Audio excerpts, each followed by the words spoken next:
te vi quemando el pasaporte con rabia en la fuente de la Plaza Real. Entre fuegos artificiales, pobres de pueblo y palomas que nos ven pasar. Todo lo demás. Este es un programa singular, trascendente para Radiográfica, porque el vínculo original entre nuestra emisora y ese sindicato histórico, el primero del país, la Federación Gráfica Bonaerense, es la argamasa que ha construido este lineamiento. Y todo lo demás también puedo presumir de poco, porque todo lo que toco. La Federación Gráfica, además de haber sido la sociedad tipográfica, el puntapié inicial del movimiento obrero argentino, con el correr del tiempo brindó señales directas hacia la organización y la conciencia de nuestro pueblo. El momento de gestación de la CGT de los argentinos la tuvo como protagonista.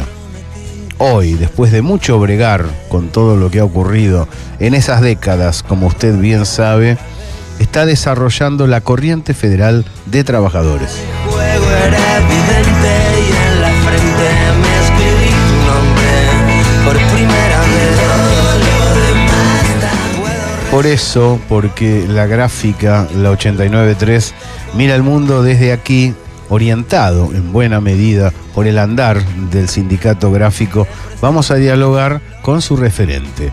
Vamos a dialogar con quien se ha erguido con justicia como heredero de Raimundo Ongaro.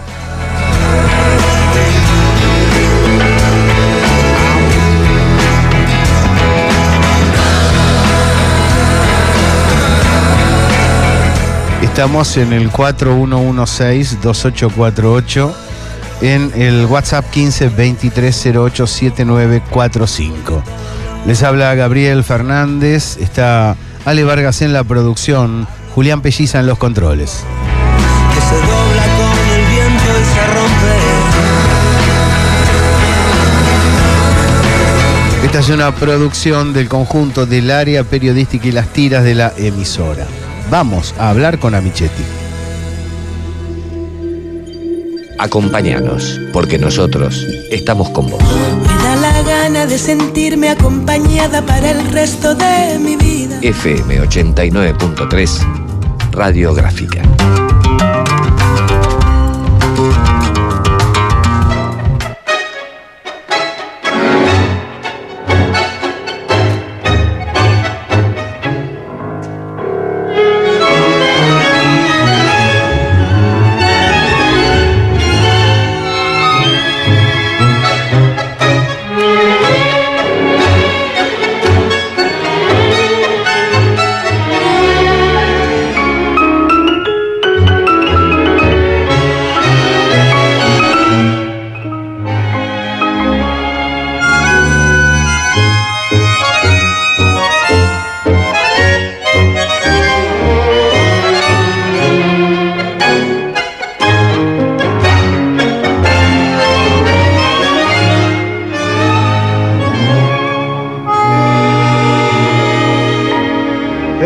Medianoche, el cabaret despierta, muchas mujeres, flores y champán.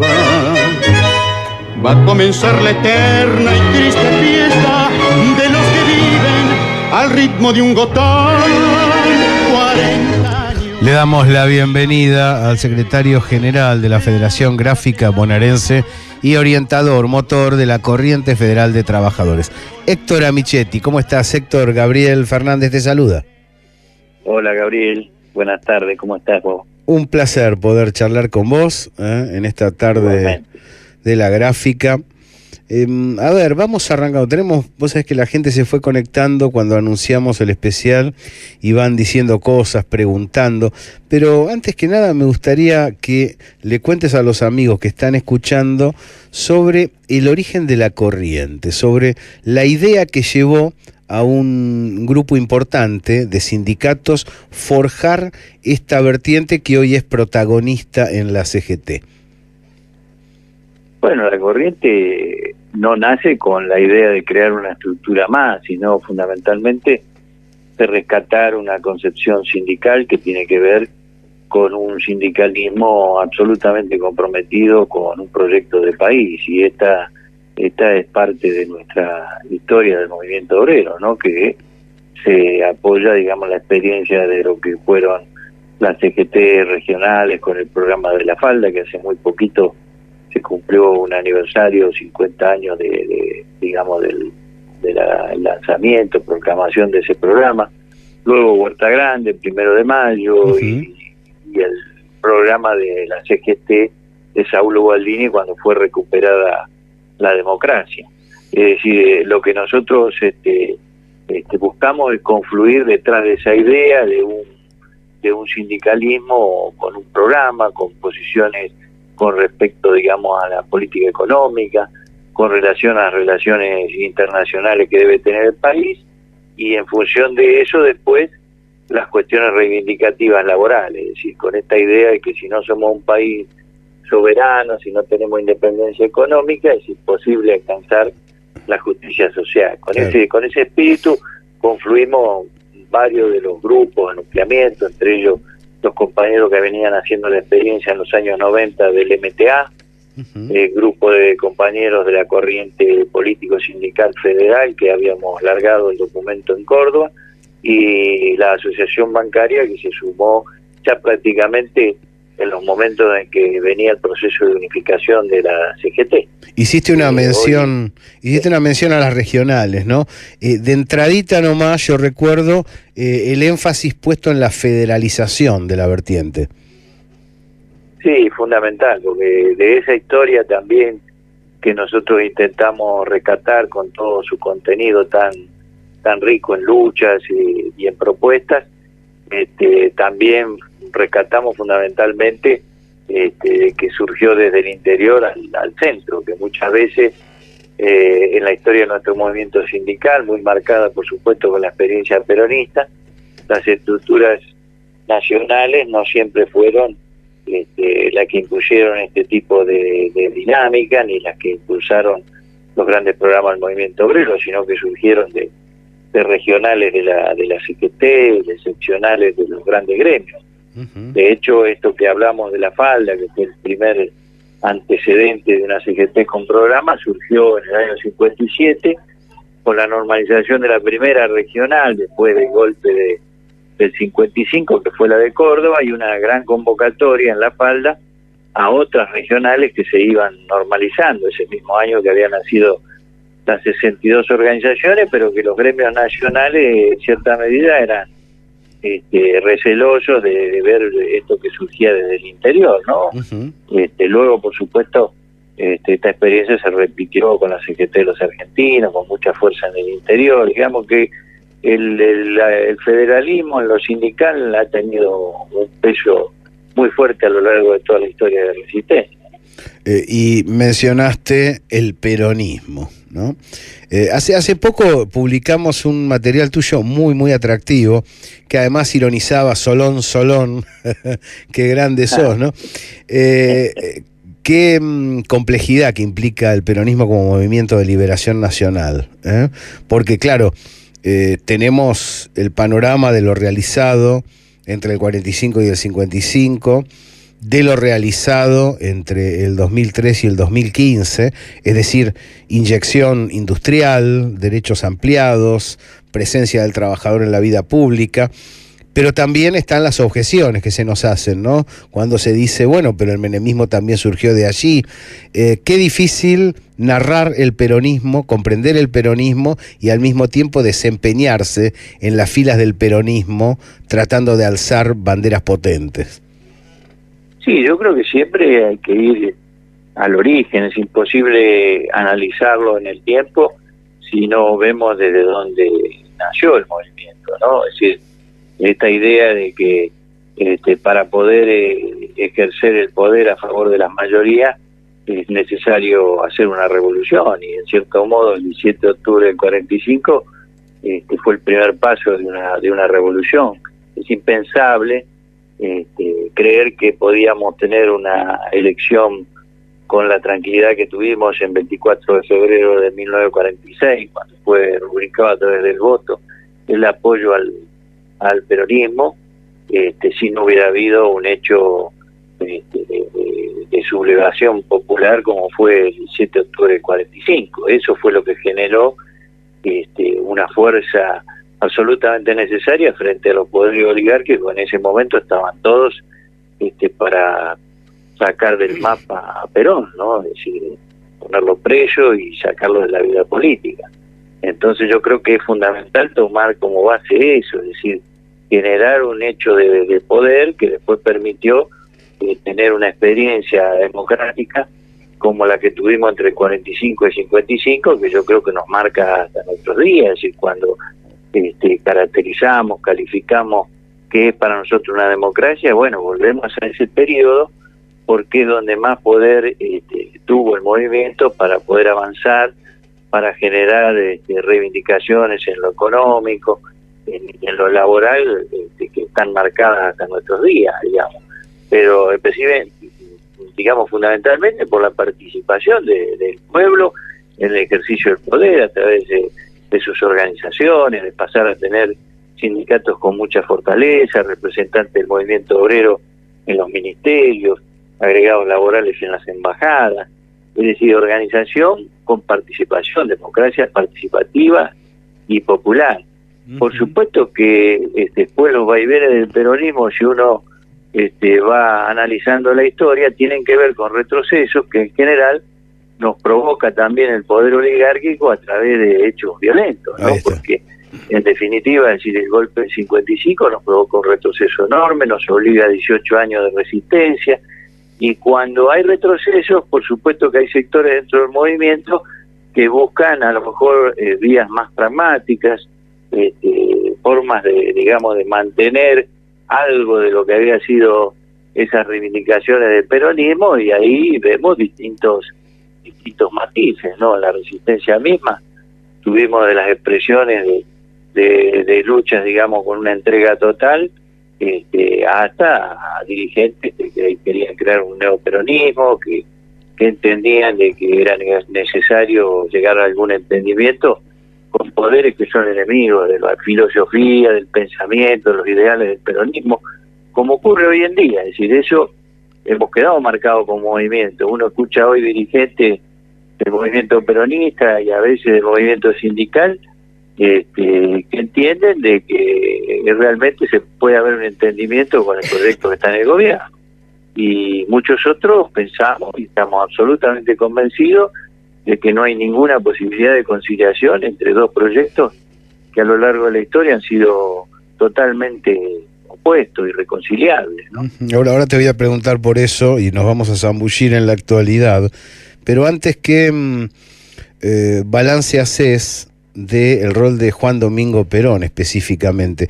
En general, que creo que tenemos un panorama porque lo venís señalando, y en particular, porque esto lo hablé, Héctor, con muchos sectores del movimiento. ¿Qué pasó en aquel 73-74? Perón quizá no estuvo a la altura de las circunstancias, estaba muy grande.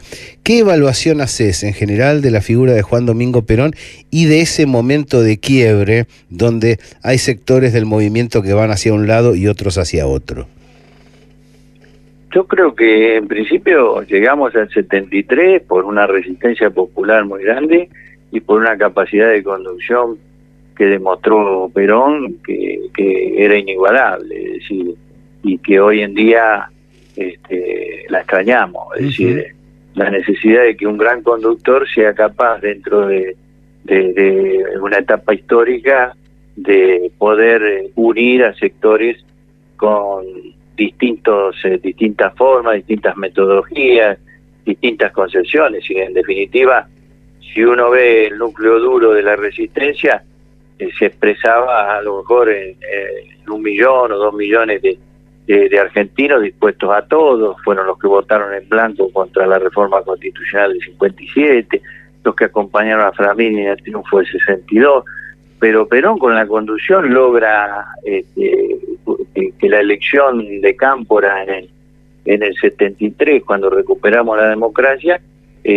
sea un frente muy grande con todos los sectores y 6 millones de votos. Claro. Es decir, esto es muy importante, y yo creo que por ahí analizar la actitud de Perón allí en el 73 no es lo mismo en aquel momento que mirarla con una perspectiva histórica. Claro. Me parece que él necesitaba mantener ese frente tenía un poco de todo, los sectores, digamos, que por ahí habían tenido más compromiso en las luchas de la resistencia, tenían una convicción muy fuerte por lo que era la coyuntura internacional de que había que profundizar la revolución peronista, ir más bien hacia una organización socialista. Y bueno, y Perón trataba de contener a sectores que no estaban para eso, ¿no? Y en medio de una debilidad muy grande, porque si bien así teníamos toda la fuerza que nos había dado la resistencia, en general el enemigo tenía un control de poder muy grande. De hecho lo demostró con el golpe del 76, estaban intactas unas fuerzas armadas que seguían sirviendo al imperialismo, a la oligarquía, y Perón yo creo que todo esto lo percibía, y nosotros por ahí entendíamos que era más fácil construir una fuerza popular, inclusive hasta desde el punto de vista armada, para contrarrestar a ese sector militar, y tal vez mirándolo desde la distancia le damos alguna razón a Perón, ¿no? Claro, claro. Estamos charlando con Héctor Amichetti, Federación Gráfica Bonaerense, Corriente Federal de Trabajadores de la CGT. Verán ustedes el volumen histórico. A mí me interesa eso para poder entender el presente y también las fuerzas que anidan en el seno del movimiento nacional. Qué curioso, Héctor, que estemos charlando de esta historia tan extensa y la identidad social de la que venimos hablando renazca en las nuevas generaciones. Vos sabés que si hay algo que me llamó la atención de la nueva militancia juvenil desde el 2010 en adelante, pero también los cuerpos de delegados, los militantes de base jóvenes, cómo el peronismo late de manera natural en su interior sin haber vivido estos momentos históricos de los que estamos hablando. Sí, yo creo que fundamentalmente porque lo que sigue vigente es la discusión de los dos proyectos de país, ¿no? Es decir, puede haber matices entre medio, pero me parece que ese país, digamos, agroindustrial, basado en sectores de la economía primaria y con una redistribución muy injusta de la riqueza, alineado, digamos, internacionalmente en algún momento a Gran Bretaña, hoy a Estados Unidos o a Occidente. Es decir, y con el otro, que es el que experimentamos y con el cual nos fortalecimos y generó conciencia en el pueblo, que es un proyecto de redistribución, de defender nuestra producción, de tratar de insertarnos en el mundo con un equilibrio, haciendo bloques con naciones que tienen nuestros mismos intereses, fundamentalmente en Latinoamérica.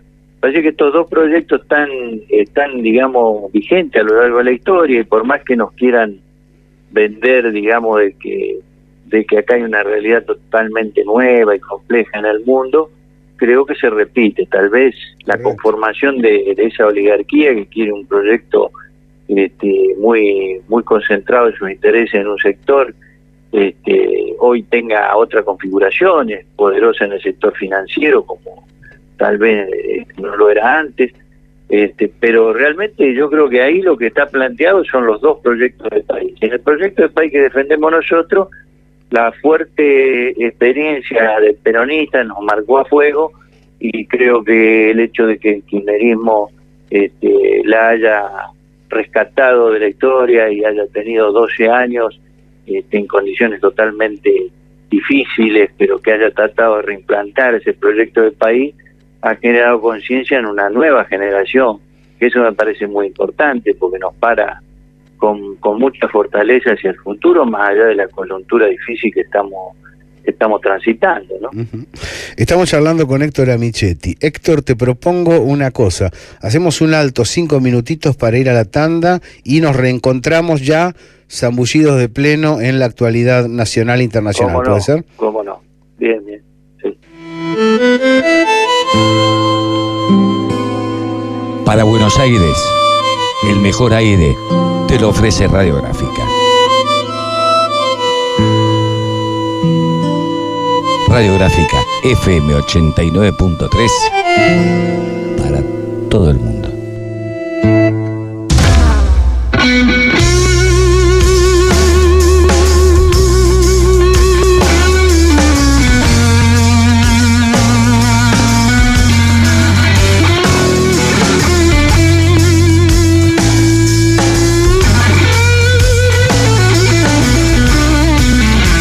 Especiales Radiográfica.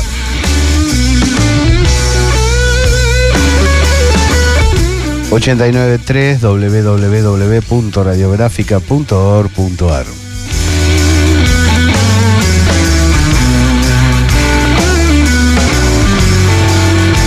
Este es el momento de hacer preguntas. Todas las que hemos recibido se las vamos a leer al aire a Héctor.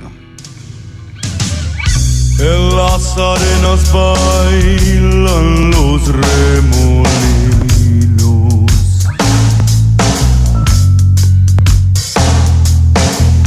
El sol juega en el brillo. Las redes a las que tiene acceso habitual y los teléfonos 4116-2848, WhatsApp 1523-087945. Prendido a la magia de los caminos, el arriero va.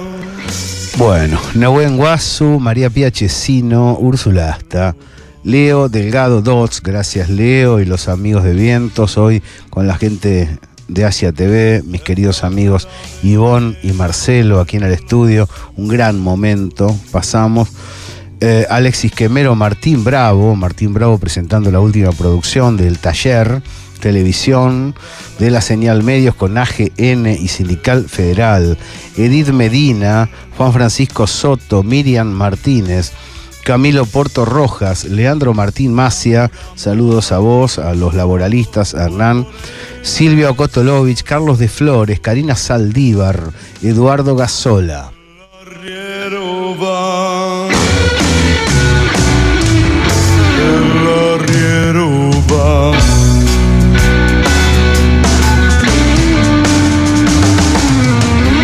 Las penas y las vaquitas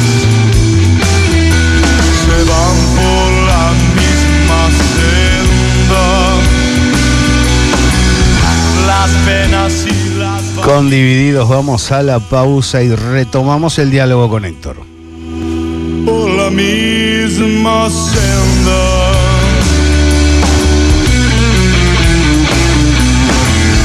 Las penas son de nosotros, las vaquitas son ajenas.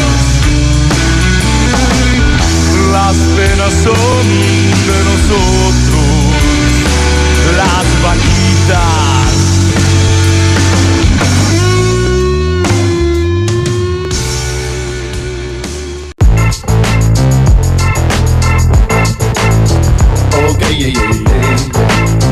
Ok, bien, tengo una duda recurrente. 18:35, 15:02.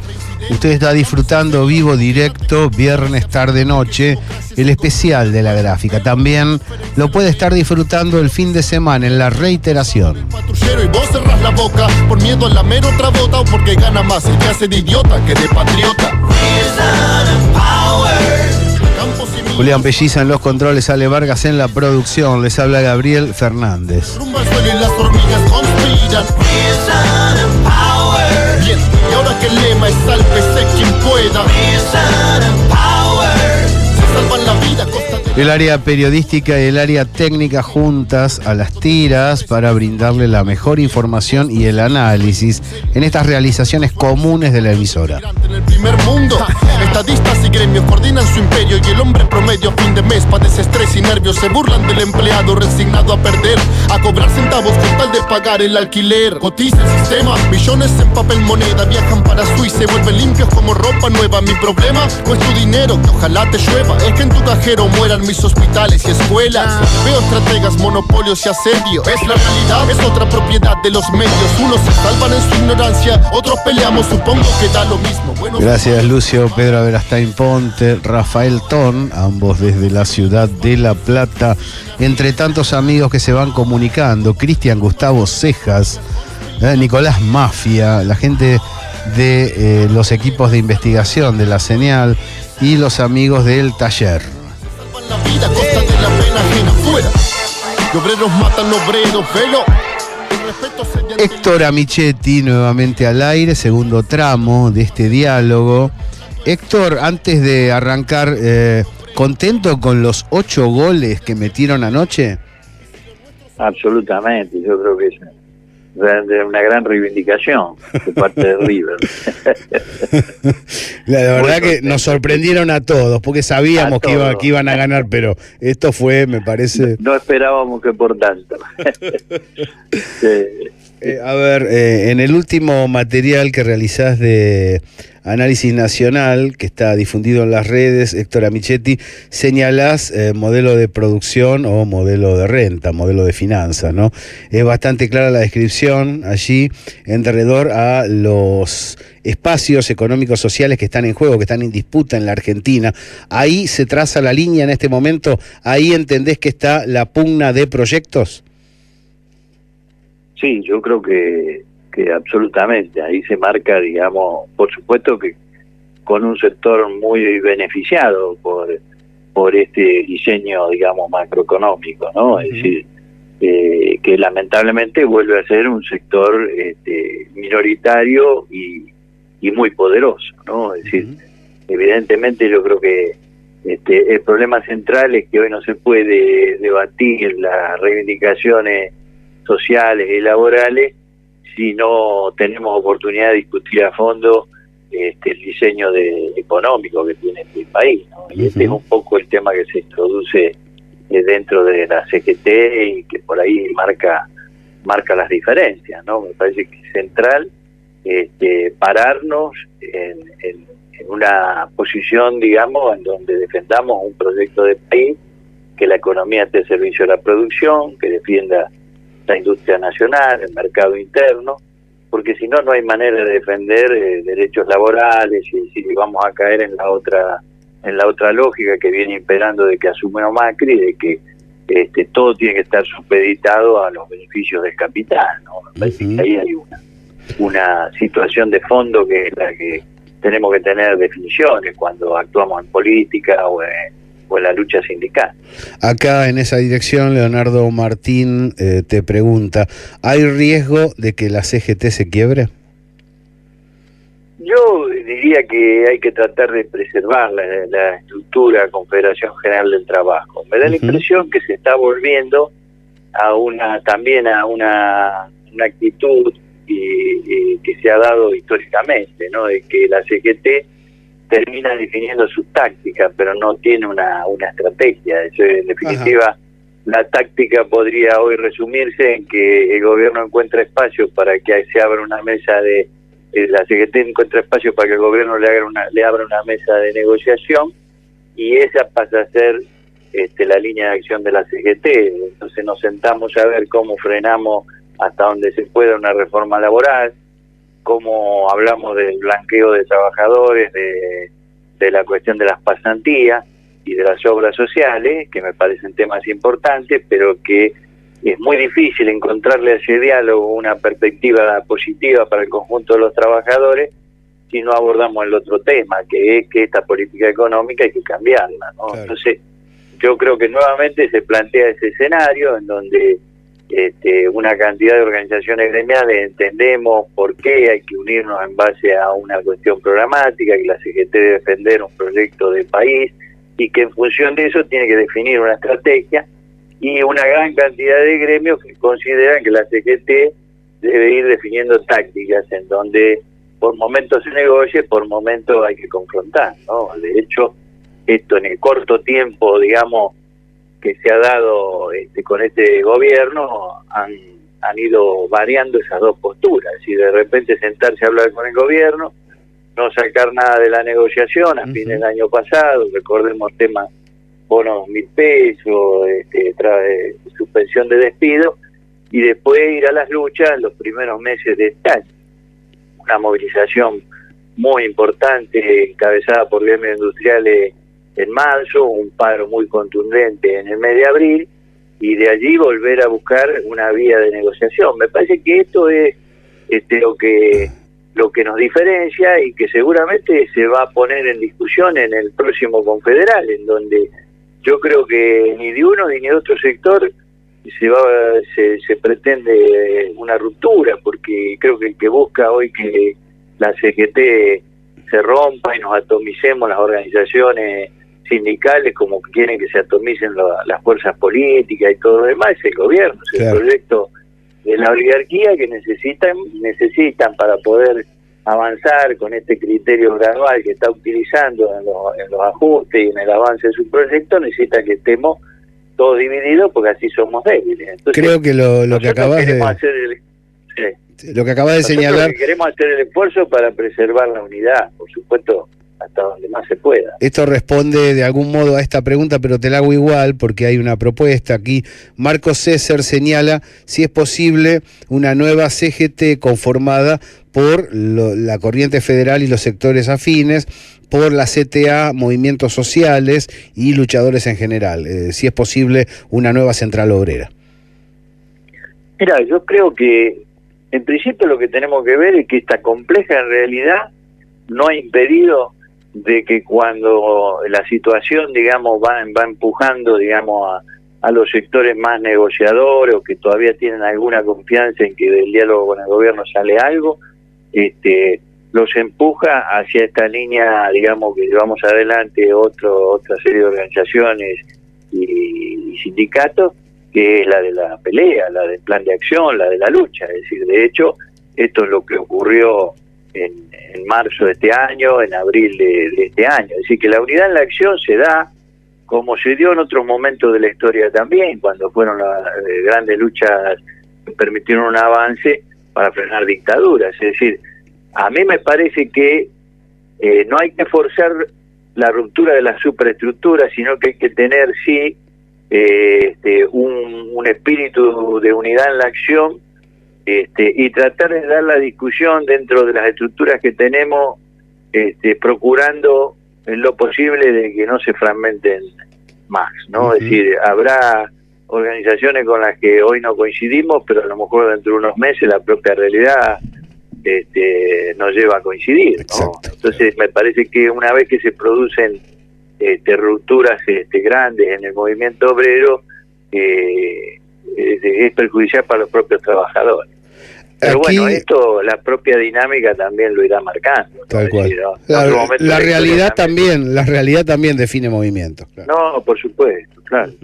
Aquí Leonardo Martín inquiere sobre lo que puede pasar con el peronismo después de octubre. Sabemos la posición que tiene la corriente, además hay relevantes dirigentes de la Corriente Federal de Trabajadores en la lista de Unidad Ciudadana. Ahora, ¿qué va a pasar después de la elección de octubre? ¿Cuál es la aspiración que vos tenés sobre el peronismo con posterioridad a los comicios? Bueno, mira, yo partiría de decir de que es muy positivo lo que se está dando en el sentido de la integración en la política, por lo menos en el terreno electoral, y que se verá reflejado en el Parlamento de la parte sindical. Nosotros vamos a tener, digamos, por primera vez después de muchísimo tiempo, un bloque de compañeros en el Parlamento con una concepción sindical que tiene que ver con lo programático, con las ideas fuerza de lo que es el peronismo.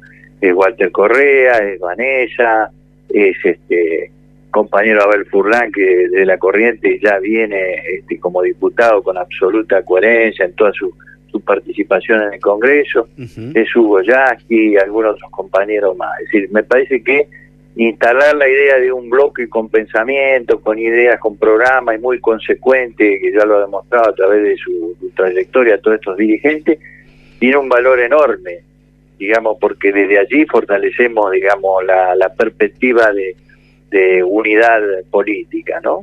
Y en el peronismo está el gran desafío de que esta voluntad que tenemos todos ahora, que se ha reflejado en muchos dirigentes que con cierto recelo sobre Unidad Ciudadana están diciendo en estas últimas horas de que hay que unir fuerzas allí porque marcan claramente la necesidad de que nuestra postura política sea lo más firme posible frente a un proyecto que está en el gobierno. Me parece que hay que trabajar en esa dirección, con amplitud, desde el sector que aglutina al mayor sector de la mayor base de la oposición, que es Unidad Ciudadana, pero con una amplitud y una apertura muy grande, porque el conjunto del movimiento peronista es más que Unidad Ciudadana. Nosotros tenemos que unir todo eso y a su vez ser convocante de un gran frente nacional, donde acá, desde lo político, hay que unir la fuerza de los trabajadores con la de las pymes, con los cooperativistas, con los estudiantes, con los comerciantes. Es decir, ese gran frente nacional que siempre el peronismo fue capaz de apuntalar y de consolidar, es el gran desafío que a nosotros nos viene después de las elecciones de octubre en adelante. Y a mí me parece que el valor de Unidad Ciudadana es que ha partido de una serie de puntos que son compromisos parlamentarios, pero que son muy de fondo, esos 15 puntos alargados, y otras discusiones programáticas que se están planteando y que abarcan cuestiones más cercanas, pero otras también más de fondo, como la reforma constitucional. Me parece que la unidad se tiene que construir en base a ideas y a propuestas y al desarrollo de proyectos. Y no tenemos que estar mirando tanto a los dirigentes, que parecen obstáculos para la unidad, sino a la gente y a los sectores concretos, representativos del pueblo, digamos. A mí me parece que lo que hay que unir es eso, y no detenernos a tanto en si tal dirigente que todos los días habla, hace una declaración o lo demás, es el que sirve para la unidad. Claro. Yo creo que hay dirigentes que no quieren la unidad, tendrán otros intereses, pero no nos preocupemos tanto por eso, y sí de qué manera todos esos sectores populares, que en algunos casos agrupados y en otros no, tienen que unirse en una propuesta en donde todos confiemos que ahí hacemos un punto de acumulación de fuerza y ahí podemos llegar a construir una alternativa para un próximo gobierno, ¿no? Esto yo creo que es fundamental. Aquí hay una pregunta que atraviesa el conjunto, la gran mayoría de los oyentes, por eso la sintetizo en una. Sandra Gómez, Daniel, Eduardo, Leonardo Martín, Marcos César, ¿qué opinás de la iniciativa oficial de reforma laboral a la brasileña y qué posibilidades de imponerse en la Argentina posee? Yo creo que si no le ponemos freno a su proyecto económico, tienen perspectiva de ir imponiéndola sin siquiera pasar por un congreso. Es decir, me da la impresión que la estrategia del proyecto oligárquico hoy es muy distinto a lo de otros momentos en la historia. Es decir, intentan ir mellando nuestra fuerza, nuestra capacidad de defensa de nuestros derechos muy por abajo. Por eso el gradualismo es la característica, ¿no? Es decir, de alguna manera, si debilitan la economía, nos debilitan a los trabajadores, debilitan nuestra capacidad de defendernos, y van jugando, y yo creo que ni lo oculta el gobierno, por más que utilice términos que suavizan la cosa, de poner en la prioridad a los sectores, digamos, de la economía informal, tratando de que se acepte de que ese sector debe ser formalizado de una manera, ellos le llaman productiva o como sea, nosotros decimos precarizada, para ir bajando también lo que han sido los derechos históricos del sector formal de la economía. Claro. Por eso digo, discutir el centro de la cuestión, que es el proyecto económico, es clave, porque nosotros entendemos que la manera de defender ese sector formal de trabajadores, con sus convenios colectivos, con sus altos salarios, es precisamente defender la industria nacional, es defender la actividad productiva en general, es decir, es generar ese país que con muchísimos puestos de trabajo que veníamos construyendo durante el gobierno anterior y que hoy está derrumbándose por las políticas económicas del gobierno. Entonces me parece que ahí está vuelvo a este tema, que la clave es la discusión del proyecto económico. Bien. Y no sentarse en una mesa con el gobierno a ver cómo frenamos una reforma laboral por ley, pero por otro lado nos van a hacer entrar en la discusión de pasantías o contratos de trabajo o blanqueo que de alguna manera van a ir precarizando el trabajo dentro de este esquema económico, ¿no? Hemos charlado una hora con Héctor Amichetti, secretario general, Federación Gráfica Bonaerense, Corriente Federal de Trabajadores, y nos queda una pregunta, porque hemos analizado historia del movimiento obrero del peronismo, desafíos, presentes, dualidad en los proyectos, movimiento obrero en la actualidad, y lo que está señalando, Héctor, va la pregunta: ¿y qué pasa si el gobierno no frena, no retrocede? Porque faltan 2 años para las elecciones. Hay un malestar popular creciente, hay mucho malestar en los gremios, en las organizaciones sociales. Hubo un voto que mayoritariamente se mostró crítico con el gobierno, más allá de lo que los medios pretendan mostrar, un montón de gente bailando y festejando lo que en realidad fue una derrota. ¿Qué puede pasar el año que viene si se insiste en el ajuste, haciendo caso omiso a los reclamos de la sociedad? Yo creo que no solo se va a insistir, sino se va a profundizar el ajuste. Nosotros, por lo menos un sector importante de las organizaciones sindicales y sociales, vamos a trabajar muy fuertemente en esta idea de retomar un plan de acción o darle continuidad. Trataremos de que esto pueda crecer lo más posible. Y me parece que no hay que abandonar la calle. Es decir, plan de acción es la lucha, pero es la lucha continua. Es el hecho de que cuando golpean a un sector de trabajadores, a un sector social concreto, estemos ahí con una acción solidaria. Es decir, que la cuestión no pasa solamente por un paro general, si al otro día no estamos acompañando a los trabajadores de una fábrica que cierra, si no le estamos poniendo todo el respaldo de la CGT, de las organizaciones sociales, a las luchas en el interior del país, en cada lugar. Es decir, me parece que son 2 cuestiones. Es decir, por un lado, la lucha dentro del marco electoral y del Congreso, y otra que es la pelea, digamos, todos los días en la calle, que ojalá la podemos reencauzar a través de centrales que facilitan la cosa, como es la CGT, pero que si no se da por ese lado, se va a tener que dar por la coordinación de los sectores medios, de las organizaciones y centrales como la Corriente Federal, la CTA y otros gremios, en donde la coincidencia nos va a llevar a no abandonar la calle y ser solidario con todas las luchas del pueblo, y desde allí volver a reconstruir una fuerza político-sindical que sea fuerte y poderoso y le ponga freno a este proyecto. Aquí justamente Marcos nos pregunta si es posible una ruptura de los sectores medios con el macrismo, si es posible que se desencanten ante las dificultades económicas. Seguramente, yo creo que ellos van a hacer un gran esfuerzo, el gobierno, para tratar de que esa ruptura no se produzca a corto plazo. Es decir, ellos en todo caso necesitan que esa ruptura se produzca cuando estemos muy debilitados y muy atomizados. Pero me parece que es inevitable, esto ha ocurrido también, y en esto vuelvo también a la historia, es decir, este proyecto en la medida que avanza desplaza cada vez más sectores, entre ellos los sectores medios, que hoy no se dan cuenta, pero que en su momento harán toda la vuelta y caerán que su lugar está junto al conjunto del pueblo y no al pie de los intereses de los sectores concentrados del poder, ¿no?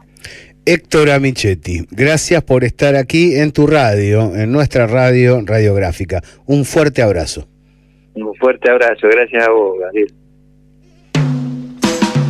Te vi quemando el pasaporte con rabia en la fuente de la Plaza Real, entre fuegos artificiales, pobres de pueblo y palomas que nos ven pasar. Todo lo demás también. Sí, aquí nos preguntan, dicen extraordinaria la nota, la tienen que reproducir. Sí, va a ir grabado, sale domingo 2 de la tarde, reiteración completa, también Radio CUT y la desgrabación de la charla con Héctor Amichetti. Pero por lo que más quieras, no me pises los zapatos de piel. Valía la pena, ¿no? Dedicarle una hora entera a conversar con esta referencia ineludible del movimiento obrero. Que todo lo que toco se rompe.